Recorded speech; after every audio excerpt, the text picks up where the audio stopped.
assim como estamos assentados do verso 15 ao verso 23. Na verdade, essa é a terceira perícope, da carta, a terceira perícope desse capítulo 1.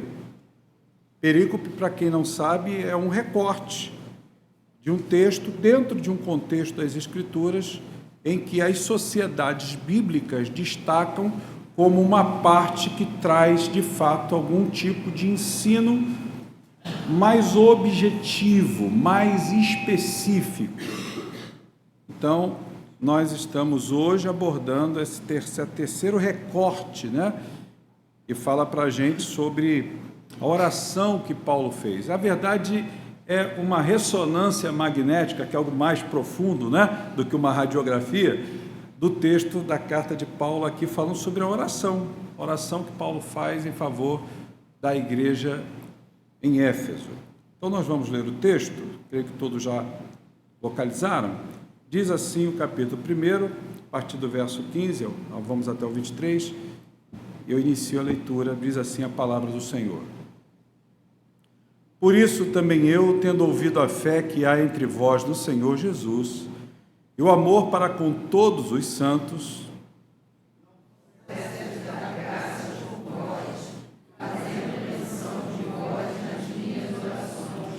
para que o Deus de nosso Senhor Jesus Cristo, Pai da glória, vos conceda o espírito de sabedoria e de revelação no pleno conhecimento dele.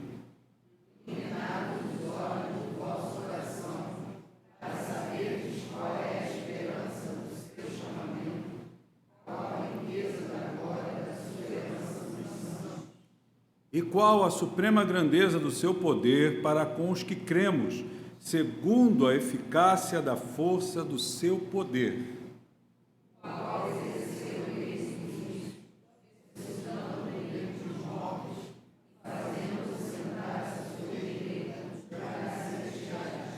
Acima de todo principado e potestade, e poder e domínio, e de todo nome que se possa referir, não só no presente século, mas também no vindouro.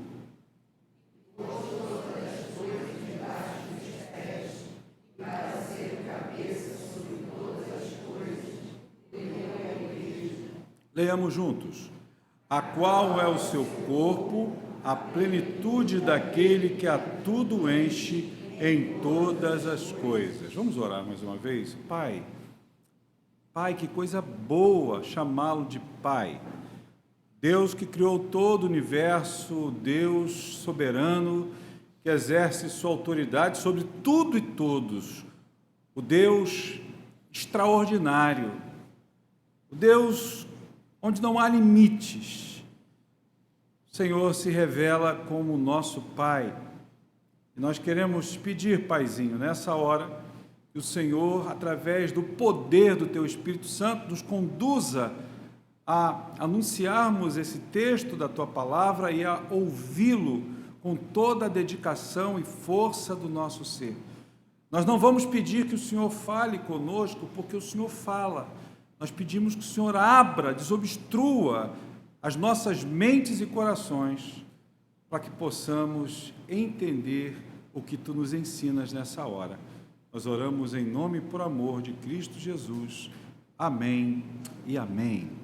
Queridos, quando nós chegamos aqui, dentro dessa série de mensagens sobre a carta de Paulo aos Efésios, mais especificamente nesse terceiro recorte, e que fala para a gente sobre a forma como Paulo se preocupava com aquela igreja e como Paulo, então, evidencia isso através do seu cuidado de oração, a gente percebe que o que Paulo está mostrando aqui para nós, leitores dessa carta, pleno século XXI, é que aqui existe um mundo para ser explorado por conta do desejo, da sede que nós precisamos desenvolver em nosso coração em buscar a Deus.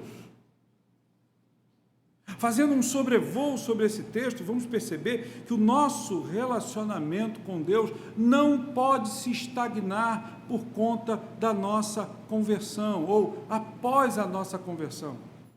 Nós precisamos entender que se nós não dermos continuidade, não estivermos alimentando em nosso coração uma sede contínua em buscar conhecer a Deus, nós vamos estar fadados a cair na grande armadilha que se constitui uma vida de religiosidade. E a religiosidade, ela se constitui numa espécie de engessamento de uma vida de intimidade com Deus. Porque a nossa relação com Deus após a nossa conversão, ela é basicamente constituída de algo parecido por uma analogia com a relação que nós temos com o nosso cônjuge após o casamento.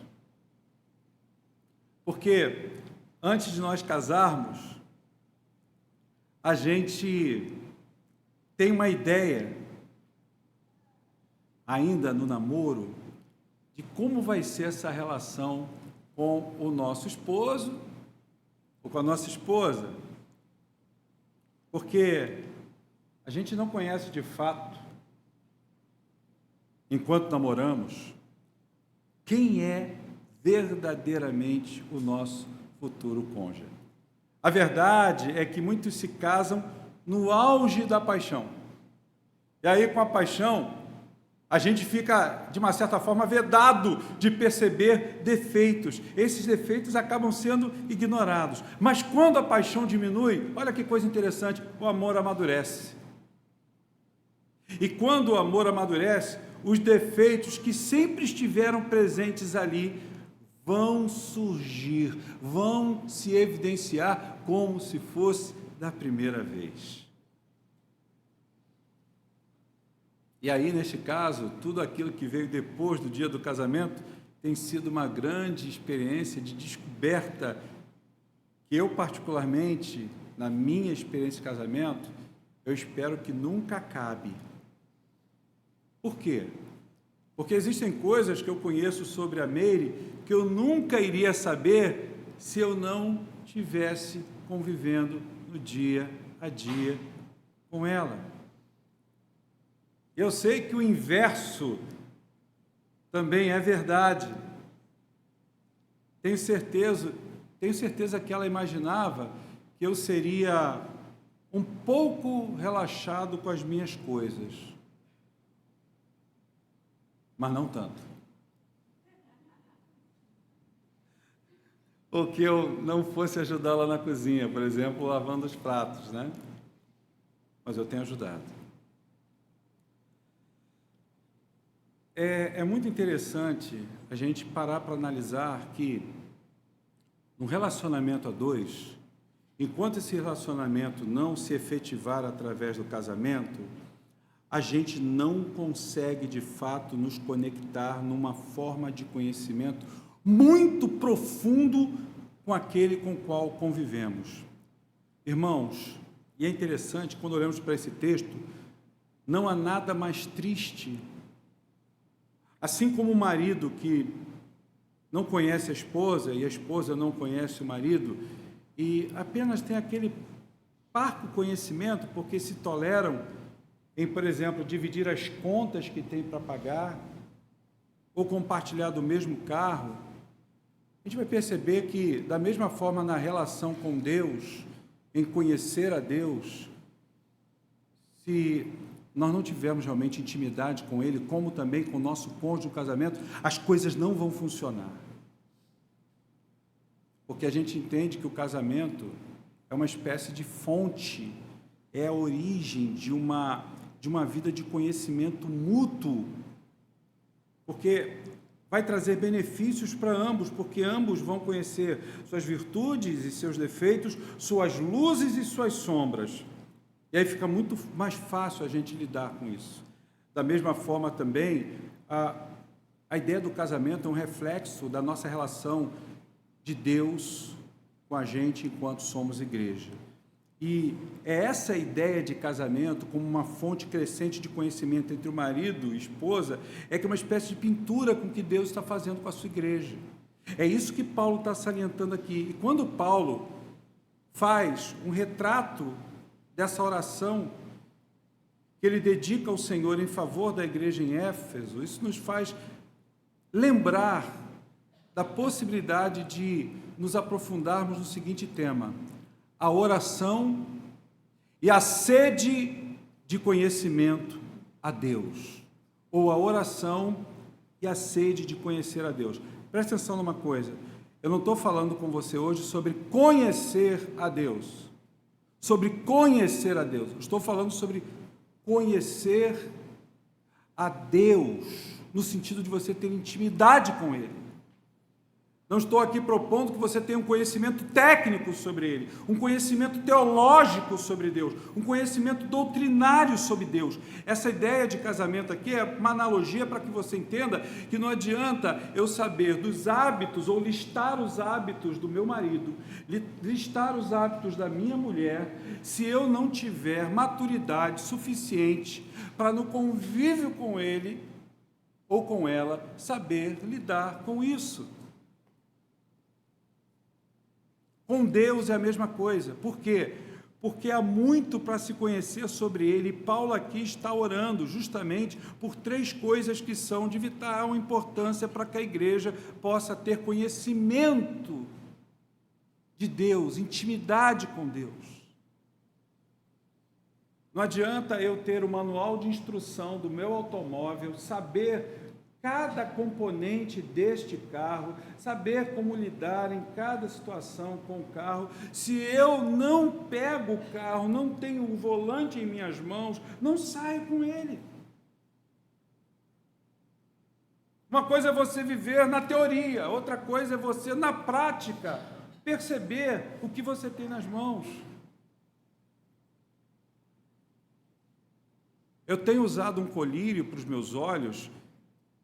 É um colírio de alta resolução, ele hoje é o mais eficaz contra o tratamento, contra o glaucoma, mas ele é um colírio que tem muitas contraindicações ou efeitos colaterais. E não adianta eu ler aquela bula, ficar impressionado com o que vai acontecer, o que possa acontecer, eu tenho que começar a usá-lo e começar a perceber ter aquela intimidade de conhecimento de como meu corpo reage àquilo. Fala sobre taquicardia na bula, fala sobre possibilidade de cegueira, uma série de coisas. Mas eu não posso me impressionar por isso. Eu tenho que começar a usar, porque é uma droga, eu tenho que avaliar que tipo de comportamento eu vou ter diante dela. Não adianta eu ter só o conhecimento técnico. Irmãos, Paulo aqui, no verso 15 ao 17, eu quero reler para vocês, ele ora para que aquela igreja conheça mais de Deus, mas não é mais a respeito dos atributos de Deus, porque Deus é santo, Deus ele é justo, Deus ele é perfeito. Ele está orando para que essa igreja conheça, tenha intimidade. Ele diz assim: por isso também eu, verso 15, tendo ouvido a fé que há entre vós no Senhor Jesus e o amor para com todos os santos, não cesso de dar graças por vós, fazendo menção de vocês nas minhas orações, para que o Deus de nosso Senhor Jesus Cristo, o Pai da glória, vos conceda o espírito de sabedoria e de revelação no pleno conhecimento dele. O que é que Paulo está dizendo para você e para mim hoje?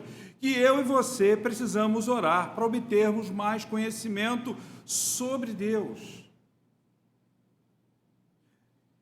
Quando a gente olha para Tiago 3,13, a carta de Tiago, Tiago diz assim: quem é sábio e tem entendimento entre vocês, que o demonstre por seu bom procedimento, mediante obras práticas, com humildade que vem da sabedoria. Ele faz a seguinte questão: quem é sábio entre vocês? Se alguém é sábio entre vocês, então demonstre isso no procedimento. E esse procedimento, ele vem do alto. Esse procedimento não pode ser produzido ou inspirado por você mesmo, pelas suas boas obras. E Paulo aqui está mais especificamente pedindo essa sabedoria que nós precisamos ter, que não vem de nós, é produção do Senhor, e essa revelação do conhecimento de Deus para que ele perceba que a igreja de fato está conhecendo a Deus no seu dia a dia. Porque a igreja precisa da revelação divina acerca de quem é o Deus a quem ela serve. Como está o seu nível de conhecimento de Deus no seu dia a dia? Como você tem se tornado íntimo ao Senhor no seu dia a dia? Apenas porque você ouve pregações, porque você lê um bom livro sobre a boa teologia cristã, porque você conversa com pessoas a respeito de Deus e o faz com cuidado, com propriedade. Não é isso que Paulo está orando para essa igreja venha conhecer melhor a Deus. Porque Deus não é como um ratinho de laboratório, ao qual você vai tentar abrir a barriguinha dele e saber o que é que tem dentro dele. Deus não se constitui num objeto de estudo, ainda que queiramos conhecê-lo de forma especificamente mais científica, porque a teologia é uma ciência. Nós precisamos ter intimidade com o Todo-Poderoso. Nós precisamos nos emocionar com o Senhor, de perceber no nosso dia a dia que o Senhor tem se manifesto na nossa vida, de ver Deus de fato respondendo às nossas orações, de ver a mão do Senhor agindo na nossa história de forma clara e objetiva. Porque Paulo aqui não está falando de conhecimento teológico, não é este tipo de conhecimento que Paulo está orando aqui para que a igreja em Éfeso possa crescer. O que Paulo, na verdade, tem em mente aqui é o que Deus fala, Deus ordena através do profeta Oséias, quando Oséias diz: pois desejo misericórdia e não sacrifícios, conhecimento de Deus em vez de holocausto. O que é que era o holocausto? O holocausto era um sacrifício queimado ao Senhor para que pudesse ser pago, ou como forma de pagamento de um pecado.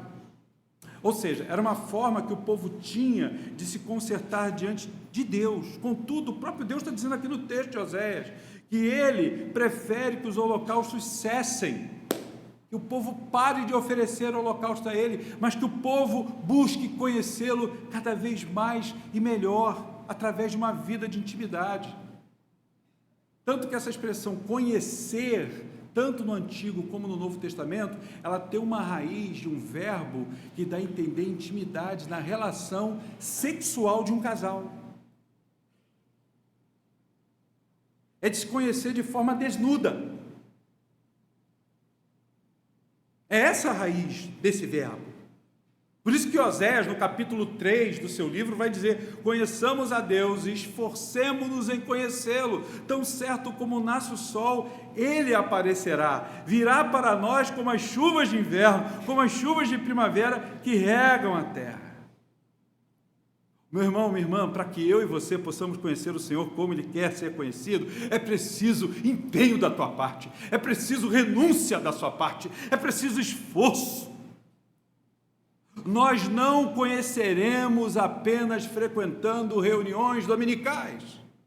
Você não vai apenas conhecer a Deus participando das sociedades internas da igreja, comparecendo aos cultos de quartas-feiras para estudar a sua palavra. A palavra de Deus nos ensina que nós, enquanto formos pessoas apenas preocupadas com a forma e não com o conteúdo, e Jesus bateu de frente com os fariseus por causa disso. Vocês conhecem muito bem as normativas da religião judaica. Vocês são muito feras, vocês são muito bons em poder transcrever, decodificar os códigos da religião. Mas vocês não vivem isso, disse Jesus aos fariseus. E Jesus diz: vocês são como raças de víboras. Vocês são como sepulcros caiados. Um túmulo muito bem pintado, muito bem conservado por fora, mas por dentro, podridão de ossos.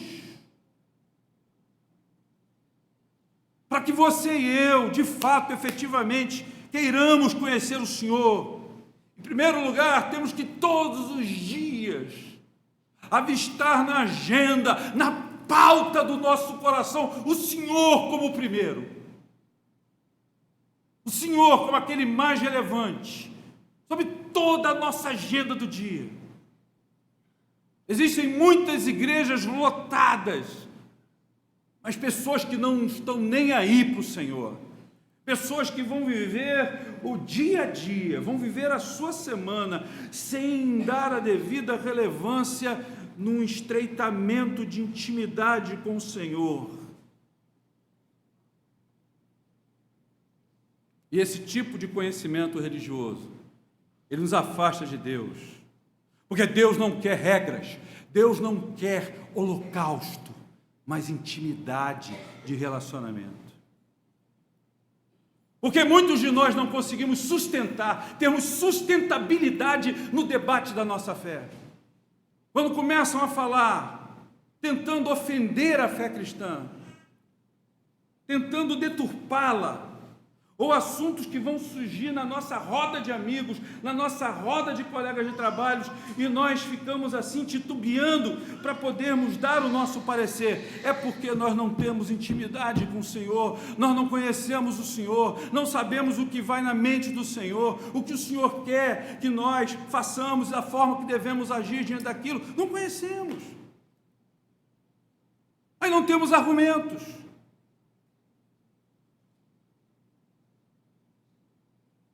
Precisamos conhecer Deus para sermos íntimos do Pai e fazermos justiça ao nome que recebemos de sermos chamados filhos de Deus.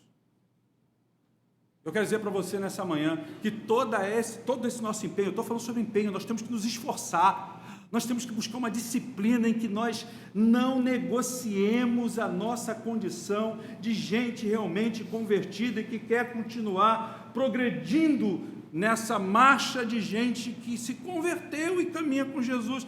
A gente tem que se assemelhar mais a Jesus. O quanto as pessoas que convivem com você, ao olhar você, percebem de fato que o seu comportamento, que o seu modo de vivendes, ou seja, seu modo de vida, a sua forma de falar, a sua forma de agir, a forma como você rediciona o seu olhar, realmente revela quem Jesus é. Jesus na sua vida. Nós temos que lutar, irmãos. Como Paulo diz, nós temos que esbofetear essa carne. A gente não negocia quando a gente quer muito emprego, ou quando a gente quer muito passar no nosso vestibular, quando a gente busca muito interesse que diz respeito à nossa vida, a gente faz qualquer coisa, a gente se empenha, a gente mal consegue dormir naquela expectativa de resolver aquela situação. Então, em primeiro lugar, Paulo aqui está mostrando que a gente precisa orar para obter mais conhecimento de Deus. O quanto você tem orado, aplicando isso, o quanto você tem orado para obter mais conhecimento de Deus, o quanto há de desejo no teu coração, o quanto há de sede no teu coração, para que você tenha mais conhecimento sobre Ele. Mas em segundo lugar, Paulo ora para que conheçamos a esperança do nosso chamado, é o que diz o verso 18, e o versículo 18 diz assim: iluminados os olhos do vosso coração para saberdes qual é a esperança do seu chamamento, qual a riqueza da sua glória, da herança nos santos. Meu irmão, minha irmã, como é que a gente aplica isso? Querido, você precisa orar com desejo de viver a esperança do chamado de Deus para a sua vida. Você tem orado para que essa esperança do seu chamado, da sua vocação, de servir a Deus, de amá-lo sobre todas as coisas, isso de fato está com prioridade na sua vida? E aqui 2 pontos merecem a nossa atenção. O primeiro é a oração de Paulo, que tem a ver quando ele ora para que os corações sejam iluminados, ou seja, haja uma iluminação interior no coração dessas pessoas. Porque, meus irmãos, se nós de fato queremos conhecer o nosso chamado, o nosso ser não pode permanecer na escuridão.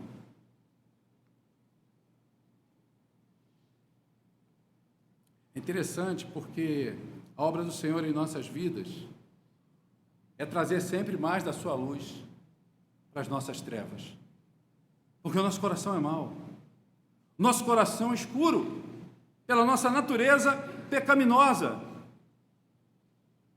E quanto mais eu sou íntimo a Deus através da pessoa de Cristo Jesus, isso que o Evangelho diz, mais da sua luz é na minha vida. Há um derramar da vida de Jesus na minha vida. E a minha vida agora passa a se conformar com Ele. Sem a iluminação do Espírito Santo no coração da gente, nós não conseguimos viver à altura do chamado da vocação de Deus para a nossa vida. Em segundo lugar, a razão da iluminação do Espírito Santo na nossa vida, na tua vida, é justamente para que você possa conhecer a esperança desse seu chamado, para que você possa desfrutar das riquezas desse chamado, para que você possa dizer assim: uau, que coisa maravilhosa, eu não tinha tanto entendimento sobre isso, e na minha intimidade com Ele agora, na minha caminhada com Ele, eu vejo de forma clara o quanto o Senhor me ama, o quanto Ele cuida de mim, e o quanto, no chamado que Ele tem para a minha vida, eu posso ser instrumento da sua graça para abençoar outros. É essa linguagem que Paulo se utiliza, de esperança e herança, com certeza, que vai nos remeter, vai nos projetar ao futuro. Porque essa é a esperança cristã, colocando eu e você diante de um futuro glorioso. E quando a gente começa a pensar no porvir, nas coisas eternas, o nosso coração começa a se encher dessa santa esperança, e a gente vê que o nosso chamado em Deus não é vão. Por isso que Paulo quer que o interior desses irmãos seja iluminado, para que eles possam ter um reconhecimento de uma gloriosa visão da vida futura, que a vida eterna nós já começamos a viver. Já temos a vida eterna em nós. A esperança do nosso chamado, irmãos, é que nós possamos cumpri-lo cada vez mais e mais com essa intimidade e com esse desejo de que, através da nossa vida, através da sua vida, outras pessoas venham conhecer a Cristo. Lembra do que eu li agora há pouco sobre Oséias? Oséias disse que nós prossigamos em conhecer o Senhor e que possamos fazê-lo, torná-lo conhecido.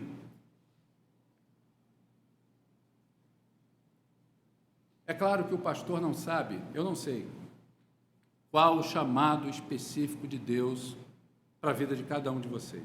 Alguns talvez na intimidade a gente saiba. Mas eu não sei.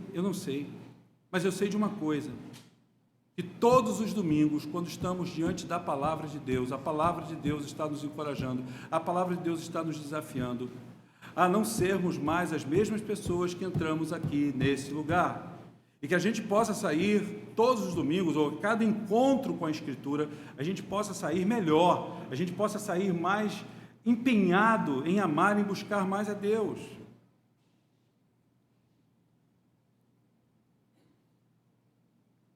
Isso mostra uma coisa, e Paulo está falando isso na sua oração, que nós precisamos da igreja, nós precisamos nos congregar, nós precisamos caminhar juntos. E por que a gente precisa da igreja? A igreja é o local onde nos reunimos como povo de Deus, para adorarmos a Deus em comunidade, para fazermos as nossas orações, para confessarmos os nossos pecados, para carregarmos as cargas uns dos outros e recarregarmos as nossas baterias espirituais. Com isso nós estamos fazendo o quê? Estamos cumprindo a nossa vocação, estamos cumprindo o nosso chamado. E o nosso chamado não é só apenas uma coisa da qual a gente fala, mas nós estamos em ação. Como Paulo diz no texto, que uma vez o nosso coração iluminado, nós vamos colocar em prática esse chamado. Para quê? Para contemplar essa gloriosa herança de Deus em Cristo Jesus na nossa vida. Agora, será que você consegue isso? Você consegue entender isso? Você só vai começar a entender isso, você só vai conseguir viver isso, se de fato você, pela fé, orar como Paulo fez, diariamente, para que essa esperança, para que essa herança seja cada vez mais visível diante de você. Isso só é possível quando você coloca em prática. É isso que vai se tornar um combustível, uma espécie de combustível na fé para a tua caminhada. Mas, irmãos, existe um terceiro e último aspecto aqui, e Paulo deixa isso bem claro para a gente, do verso 19 ao verso 23, porque do verso 19 ao 23, o texto mostra que Paulo está orando para que nós conheçamos o poder de Deus em nossa vida, através desse poder de Cristo Jesus. Olha o que ele diz do verso 19 ao 23. E qual a suprema grandeza do seu poder para com os que cremos, segundo a eficácia da força do seu poder, o qual exerceu ele em Cristo.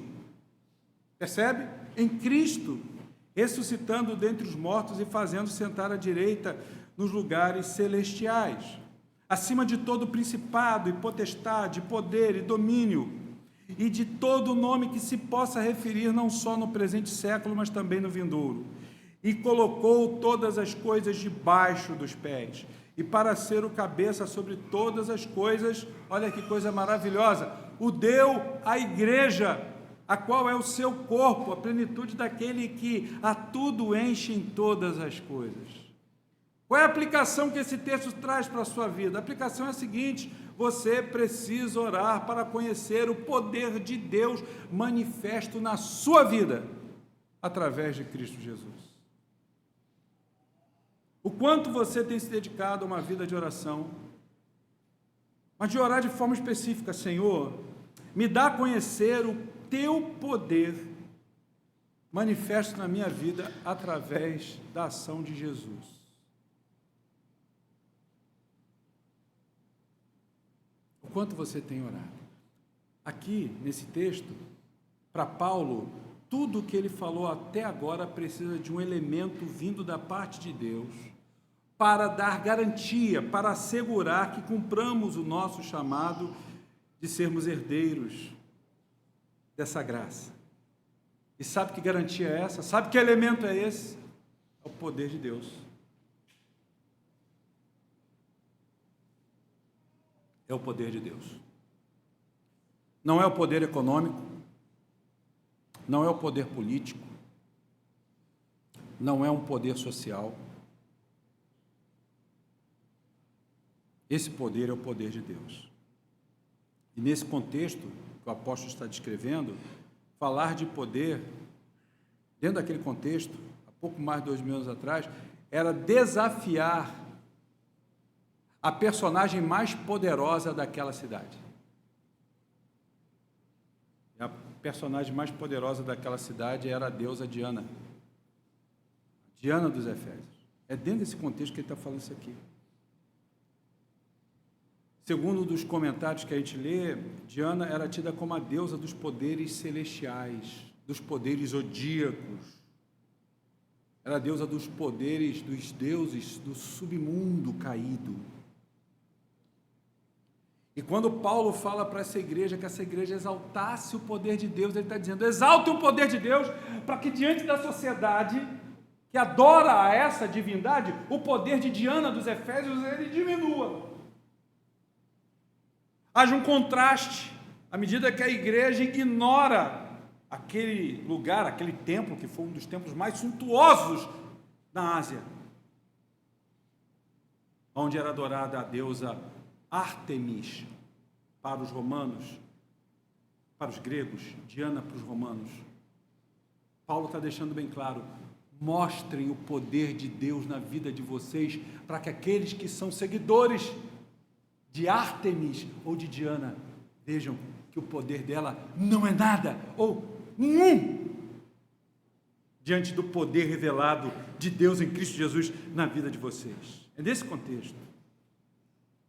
E aqui exaltar o poder de Deus era ao mesmo tempo diminuir o poder dessa deusa. Por isso Paulo descreve o poder de Deus como algo incomparável. Eles não tinham como comparar o poder de Deus com uma outra entidade. Irmãos, quando nós vivemos o nosso chamado como igreja do Senhor, quando amamos o Senhor e vivemos em intimidade com Ele, temos essa sede também de ver o poder de Deus em Cristo sendo manifesto na nossa vida. As pessoas vão ser impactadas. Ontem de manhã cedo, eu estava preparando as coisas para botar dentro do carro, estava descendo, botando no elevador, para poder ir comemorar com a minha família os 90 anos do meu sogro. 90 anos de idade, um homem nonagenário, mas um homem de Deus. Vamos celebrar a longevidade da graça de Deus na vida do nosso irmão Gessé, presbítero Gessé, meu sogro querido. E quando eu estava entrando no elevador, 3 vizinhos estavam também no elevador. Um deles, inclusive, eu dava os parabéns, e mesmo a sua filha não tendo sido campeão mundial sub-20 pela seleção brasileira de vôlei feminino, eu ali estava celebrando com ele até onde a Micaela havia chegado, que é a oposta da seleção. E os outros 2 vizinhos também, dando os parabéns a eles, também pelo Dia dos Pais. E foi quando um deles falou assim, o que é médico e estava saindo para uma emergência, falou assim, cara, você é diferenciado. Aí o vizinho de cima, o Armando, falou assim, é o Ivo. E a porta do elevador ficou em 5 minutos aberta, o porteiro, gente boa, o Luciano, gente, fechem a porta do elevador aí, por favor. Aí eu falei assim no interfone, a culpa é do morador do 1004. Quem mora no 1004 sou eu.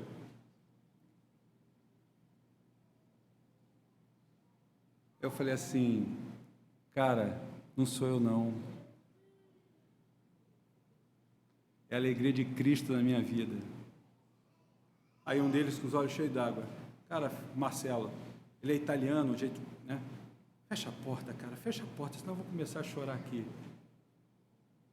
Irmãos, o mérito não é nosso, mas quando você sabe da sua miserabilidade, sabe e reconhece que você não é nada, que você é pequeno demais, mas todos os dias você diz assim, Senhor, me dá a tua graça, Senhor, me faz amar, me faz perdoar, me faz ter palavras doces, me faz ter um olhar doce, Senhor, trava essa minha natureza, que é uma natureza ruim, sufoca os lobos que há dentro do meu coração, eu quero te honrar, Senhor.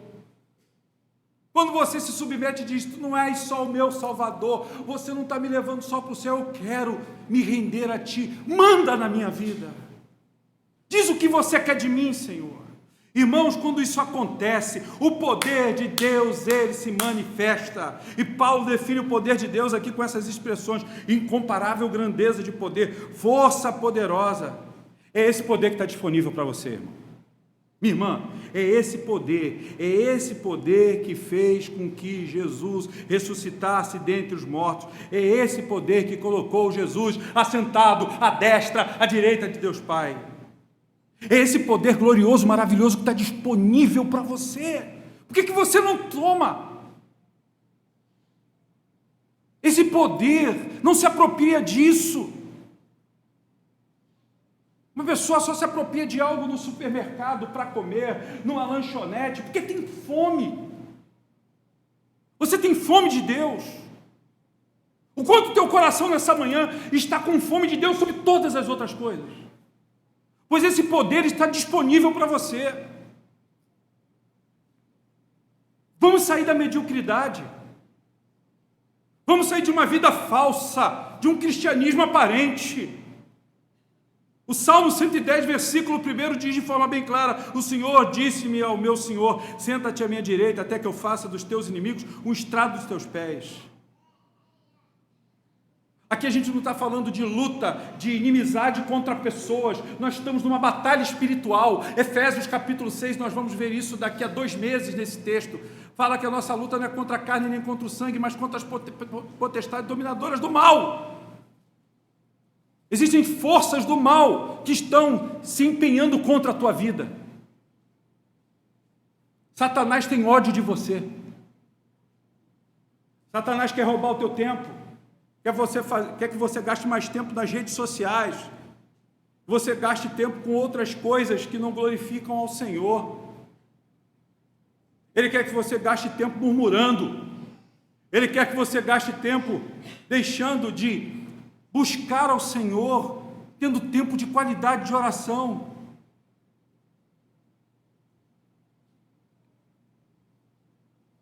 Eu estou terminando, você sabe que é muitas vezes o seu problema? Sabe o que acontece com você muitas vezes? é que você vive como se não precisasse do poder de Deus. É como se você confiasse de fato, você confia mais em você, nas suas estratégias, na sua agenda, na sua pauta de intenções, do que de Deus. E aí você vai vivendo de forma autossuficiente, você vai fazendo as coisas do seu jeito. E o poder de Deus não está presente nisso. Está o seu poder.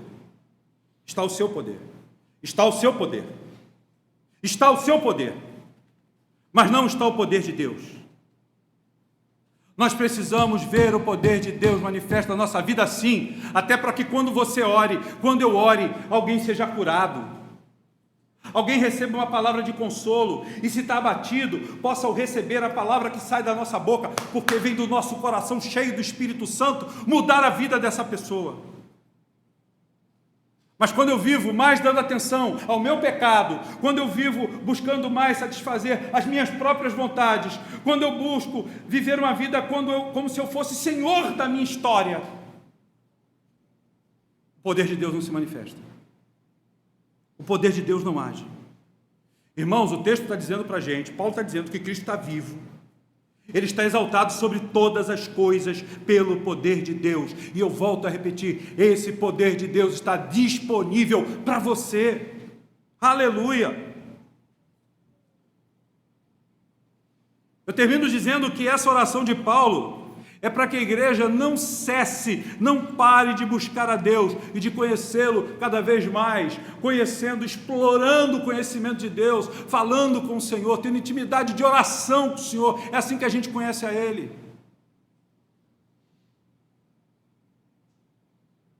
Buscando o Senhor na sua palavra, a fim de que você tenha conhecimento claro do seu chamado. Você não foi chamado para ficar aí sentado, esquentando o banco, mas para que você seja uma testemunha viva do poder de Deus na sua vida.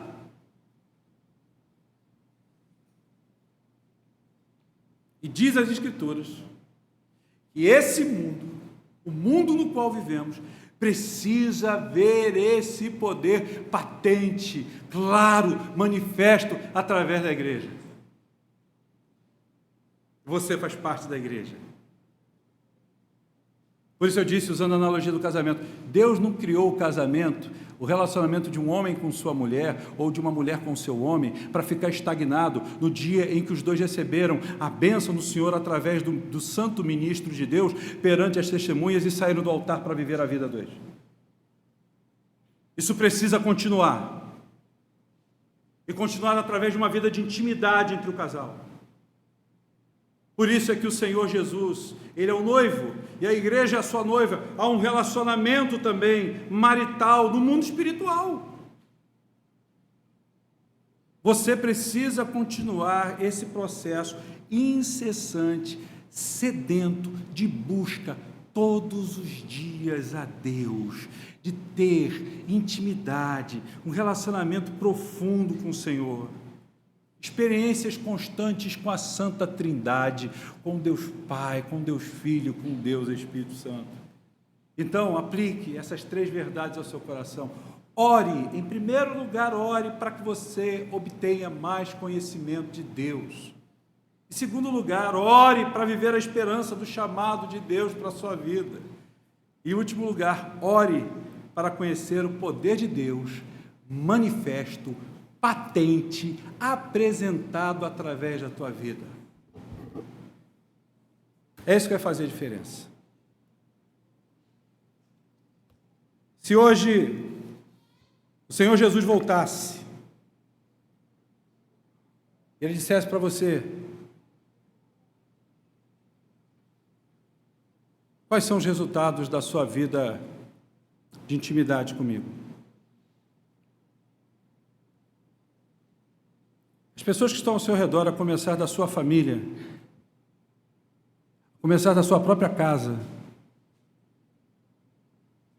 elas estão vendo isso? Estão vendo que você tem se tornado um esposo diferente para a glória de Deus, no trato com a sua esposa, e você, enquanto esposa, no trato com o seu marido. Você, enquanto filho, filha, no relacionamento com seus pais. Você, como pai, como mãe, no relacionamento com seus filhos. As pessoas que estão no seu local de trabalho, convivendo com você, estão vendo que nas suas atitudes, na sua fala, nas palavras que você se utiliza, são palavras que estão de acordo com aquilo que o Evangelho requer de você. Pastor, o senhor pegou pesado nessa manhã comigo. Irmãos, se eu peguei pesado com você nessa manhã, eu quero te dizer que não sou eu, é o Senhor, porque o Senhor também pegou pesado comigo. Eu não estou pregando o que eu quero pregar, por isso que é bom pregar expositivamente. Não é o que o pastor quer dizer, é o que o texto me obriga a dizer. Por isso que o pregador, ele morre diante da palavra. A palavra de Deus mata o pregador, mata a vontade do pregador dizer aquilo que convém ao pregador, mas é o que diz o texto da palavra de Deus.